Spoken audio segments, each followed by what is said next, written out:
Now, this next adjustment control is very easy to understand, very straightforward to use, and it's called the DxO ClearView Plus.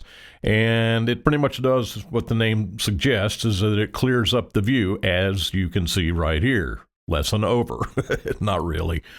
It's a matter of degree on this control, and that particular default setting is a little bit too much. So what you want to do is bring this down to 0 and then kind of inch it to the right just a little bit until it improves the image. You don't want to go here unless you're looking for that special effect, which most people are not, but you just give it a little bit of a skosh to the right, and that's an improvement right there. That's about all you want.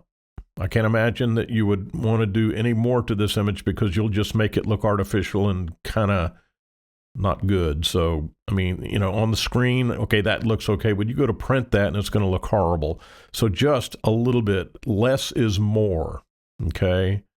Less is more.